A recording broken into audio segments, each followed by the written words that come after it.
projet.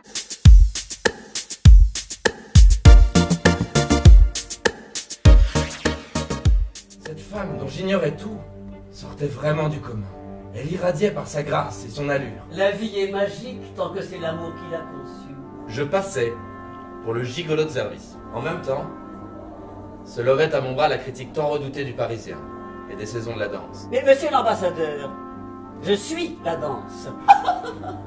Regardez, c'est la porte rouge. Celle que passe la belle pour entrer dans le royaume de la bête.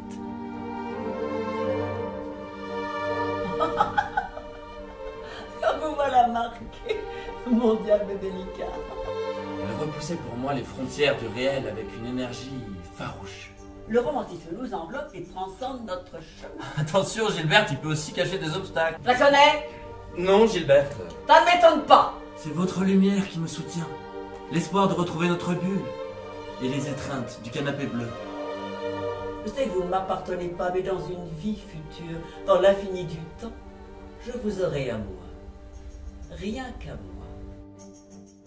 Bonjour, Bonjour. Bérengère Dautin Oui. et Alexis Néré. J'ai vu votre pièce, au Studio Alberto, et j'ai eu un coup de foudre pour la pièce et pour vous deux, Tant mieux, tant mieux. Tant je mieux. dirais. Merci. Est-ce que vous pouvez m'en parler? Cette pièce est une rencontre. En fait, Claude-Alain Planchon a vécu, et de façon éblouissante et douloureuse, cette histoire. Et d'après les lettres qui restaient, il a fait un roman. Et voilà, les gens le disaient, il faudrait que ça soit une pièce de théâtre, faudrait. Et puis un jour, il vient me voir dans La Comtesse de Ségur.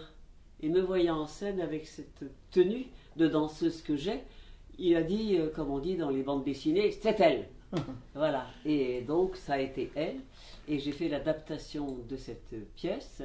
Et on a choisi quelqu'un qui devait être à la hauteur de ce que Claude-Alain Planchon était à cet âge, c'est-à-dire un diable délicat. Il fallait quelqu'un d'infiniment beau et infiniment classieux. Et nous l'avons trouvé dans Alexis, qui a vraiment les deux. Je suis émerveillée de vivre toute cette aventure auprès de lui. C'est une entente en scène et dans la vie permanente. Et Voilà. c'est largement partagé. Voilà. Alors même pour résumer un petit peu la pièce, c'est l'histoire donc d'une critique d'opéra Oui. et d'un jeune médecin, C'est ça. brillant déjà. Et c'est une histoire d'amour, une rencontre folle entre les deux, Oui. qui ont une différence d'âge incroyable, 40 ans. 40 ans d'écart. 40 ans d'écart. Et là, il se passe l'impensable. Une vraie histoire d'amour, Oui. et pas édulcorée. Hein. C'est ce que je disais en sortant, c'est assez subversif dans ce sens. Ah oui, bien sûr. Et en même temps, c'est une véritable leçon d'ouverture d'esprit. Ah oui. Il y a une élégance folle dans cette pièce.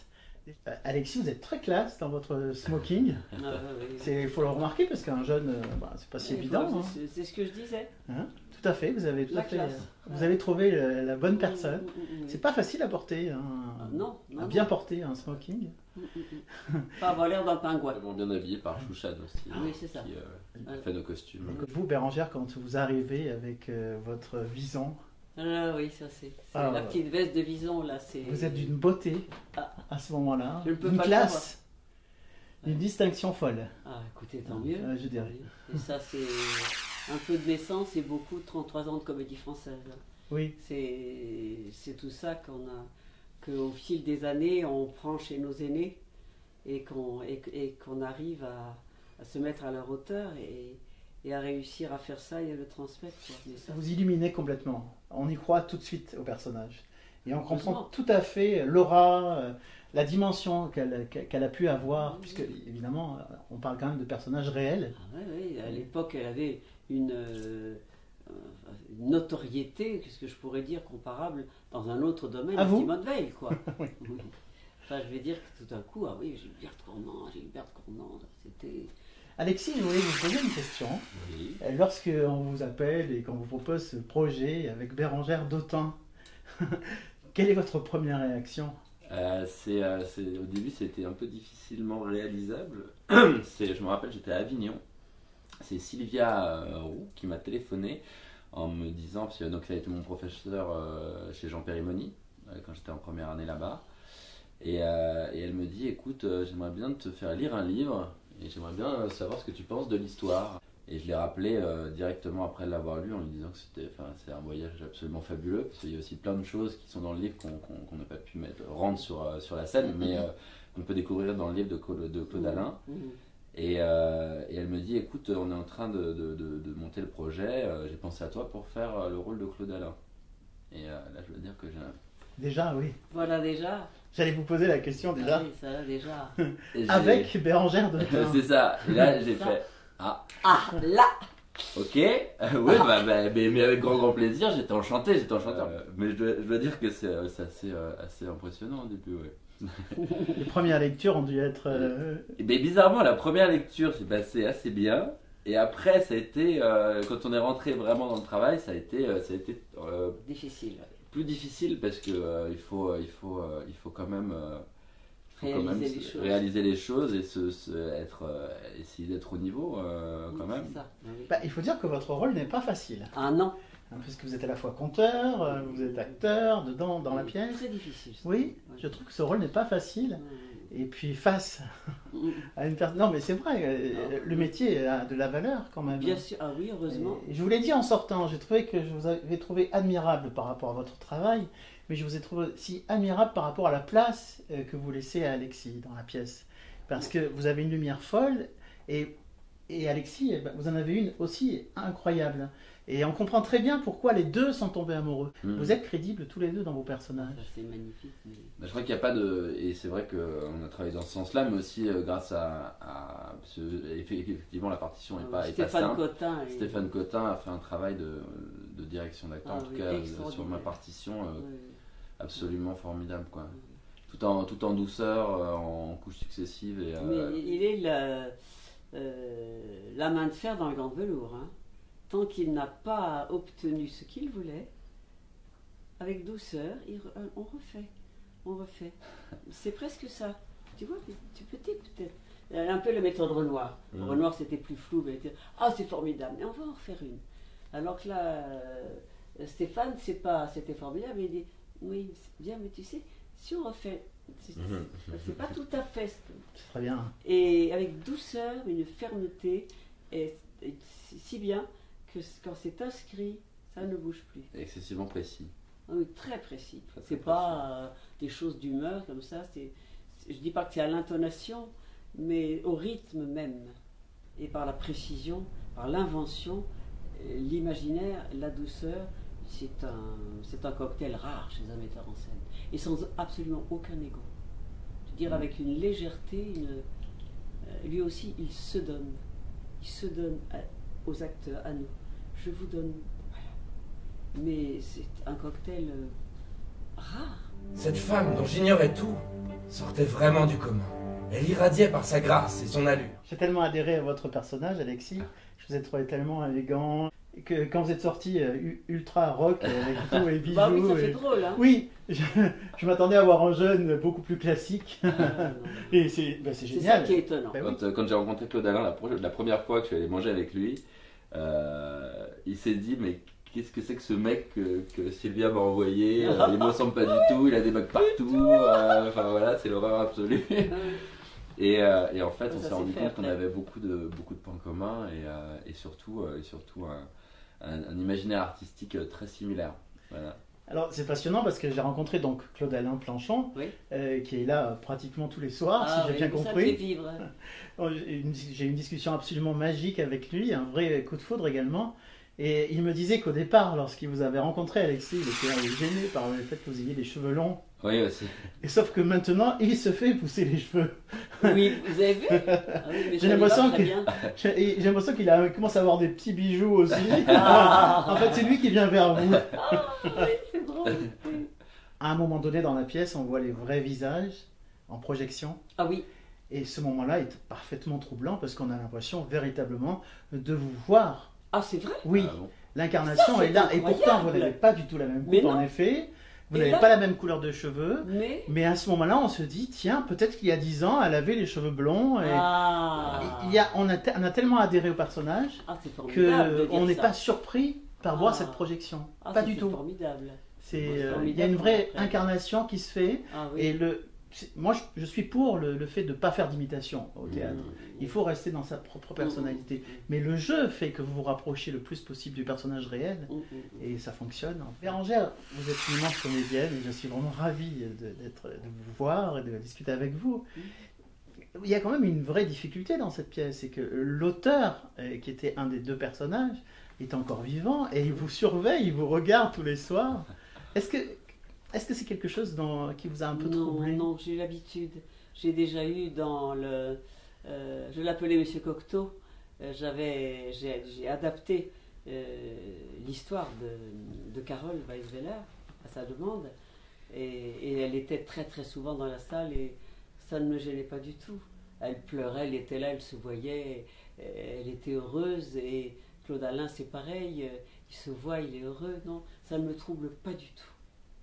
Il n'y a qu'une fois où j'ai été troublée, j'étais à la radio et j'enregistrais des textes d'Edwige Feuillère et je vois quelqu'un là-haut dans la vitre, je lui dis qui c'est, il me dit c'est Madame Feuillère. Et là j'ai été figée. Là oui, ça m'a beaucoup impressionné. Parce que c'était à l'improviste? Oui, c'était à l'improviste et voilà. Et puis c'était son texte à elle et non le mien. Donc je lisais son texte et je dis bon Dieu, j'espère qu'elle ne va pas se sentir trahie, que c'est bien ce qu'elle en attendait.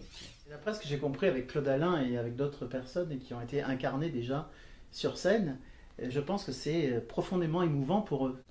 Ah oui, je crois que c'est bouleversant pour Claude Alain. À chaque fois, c'est un voyage. Et je crois que chaque soir, même s'il vient dès qu'il est à Paris, à chaque fois il vient nous voir tous les soirs. Je crois que c'est un moment, c'est des moments très précieux pour lui. Et à chaque fois il redécouvre ça, comme nous quand on monte sur le plateau. Si on pourrait se dire qu'au bout de 30 fois qu'il a vu la pièce, il pourrait en avoir marre. Mais je crois que c'est tellement ancré en lui que c'est dans son ADN, quoi. C'est là aussi où je pensais que ça allait être plus difficile que ça de jouer quelqu'un qui est vivant dans la salle. Oui. Alors qu'en fait, c'est tellement un voyage qu'on a fait tous ensemble dans une bulle pour essayer de la retransposer pour les gens et pour montrer que ça c'est possible, ce rêve-là c'est possible. Que du coup en fait c'est une espèce de communion un peu et au contraire on est heureux quand Stéphane est là, quand Claude Alain est là, parce que on part tous ensemble dans la bulle et on ne cesse jamais de travailler justement parce que c'est toujours important de pouvoir refixer des petites choses et approfondir mais à chaque fois c'est la redécouverte de tous ces sentiments là ensemble, quoi. Et c'est vrai que Claude Alain à chaque fois est très touché et du coup c'est touchant aussi pour nous parce que c'est un immense privilège aussi de pouvoir faire ça et d'offrir ça aussi. J'ai l'impression que vous deux en tant que comédiens, c'est une très très belle histoire, une complicité, vraiment une vraie complicité. Oui. Mais j'ai l'impression que Claude Alain vous aime aussi. Oh là oui. D'après ce que j'ai ressenti, bien sûr il est fier de vous. Oui. C'est un spectacle, j'ai l'impression que c'est une grande histoire d'amour ce spectacle. Oui, absolument. C'est ça, je crois que c'est le mot, c'est une grande histoire d'amour. Oh oui, tout à fait. Je trouvais que vous aviez une diction magnifique. Oui. Je voulais vous le dire. Alors ça, on peut féliciter Esmeralda Croy qui a été ma prof de diction chez Jean Périmoni, et Jean Périmoni qui a été mon maître aussi, qui laissait pas passer les erreurs de diction. Non. C'est pas toujours donné aux jeunes comédiens actuels. Non. Et je trouvais que du coup ça fonctionnait vraiment bien avec vous, Bérengère, qui avait de toute façon une magnifique voix. Oui, ça la comédie française pardonne pas. Quand il faut atteindre le poulailler, là, faut projeter et articuler. Je sais que vous ne m'appartenez pas, mais dans une vie future, dans l'infini du temps, je vous aurai à moi. Rien qu'à moi.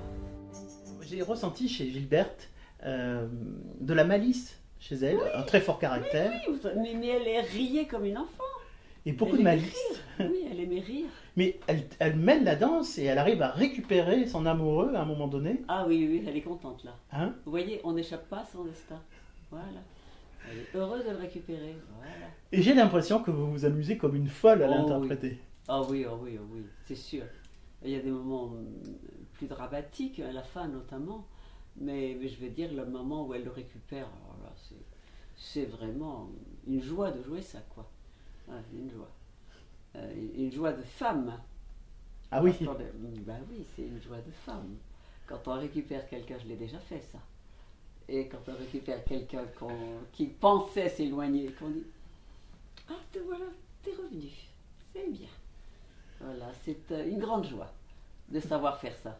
C'est clair que quand vous glissez votre main toute frêle dans toute sa petite main. Oui, on sent que la proie. Ah, ça y est, voilà, c'est terminé. Il ne s'échappera plus. Comment vous avez travaillé ça avec le metteur en scène, cette scène particulièrement que je trouve absolument magnifique? Et La précision des déplacements, pas un pas de plus, la main pas plus tôt que ça, le regard là, là au départ c'est technique. On appuie d'abord là, le déplacement c'est ça, tu t'assieds là, regard face, et à ce moment-là, seulement là tu mettras la main et après on l'habite. Et après on l'habite une fois que la technique est sûre. C'est comme ça qu'on a travaillé tout d'ailleurs. Oui, parce que tout était très, très clair et très précis. Et très précis dès la première répétition. En fait, Stéphane est arrivé avec son fameux classeur. Classeur, son boucle. Et tout était voilà. déjà très très précis dans son esprit. Je crois qu'il avait déjà en tête toutes ses pièces. Oui. Et du coup, nous, on est rentré avec lui dans son envie. Et puis après, nous, on a proposé aussi nos parcours. Mais, bien sûr. Mais c'est vrai que on a fait d'abord un beau boulot technique en fait, sur le... Je voulais vous le dire à vous, Bérangère, parce que vous nous faites un cadeau absolument incroyable de jouer dans un tout petit théâtre. J'étais en plus au premier rang, donc j'étais vraiment avec vous presque sur la scène. On a vraiment cette impression. Oui, c'est ça. Oui. Et c'est magnifique parce qu'il y a un lien proche de l'intimité pour nous aussi, spectateurs. Pour une pièce comme ça, c'est très important. Oui. Peut-être que vous entriez complètement dans notre partage, dans notre bulle, quoi. Que vous ayez l'impression d'être indiscret. Oui, oui.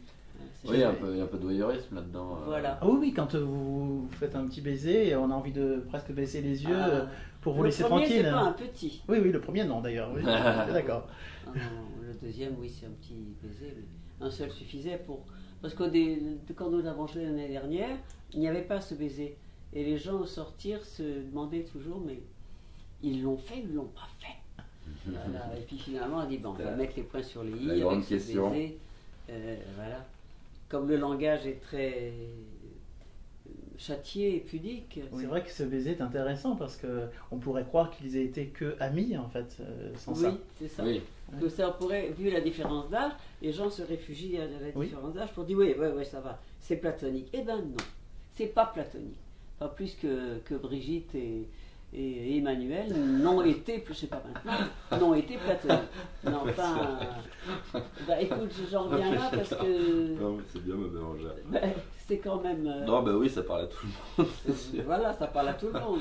Ça. Quand Gilberte l'a vécu, eh bien, il passait pour le gigolo de service. Enfin, c'était pas, on ne pouvait pas croire que ça puisse être un couple. J'ai tellement aimé cette pièce, ce livre que je suis en train de lire, cette pièce que j'ai déjà vue, j'ai même pensé que ça pourrait être adapté au cinéma, pour tout vous dire. Ben, oui, ça peut.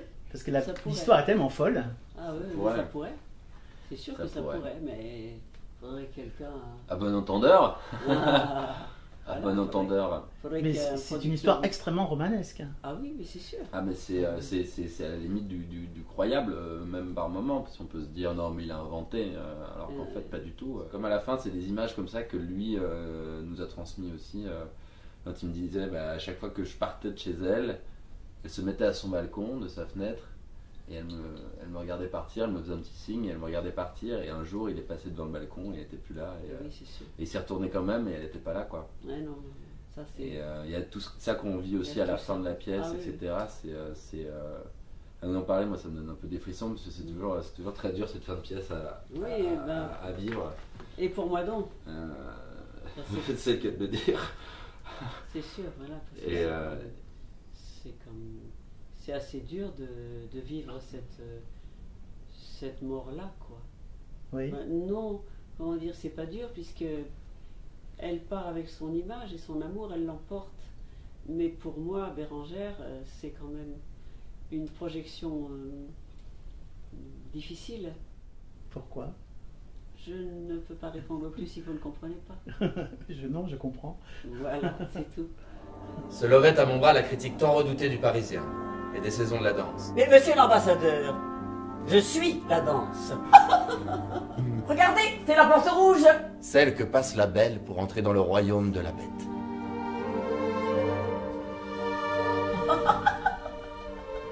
Vous voilà marqué, mon diable délicat.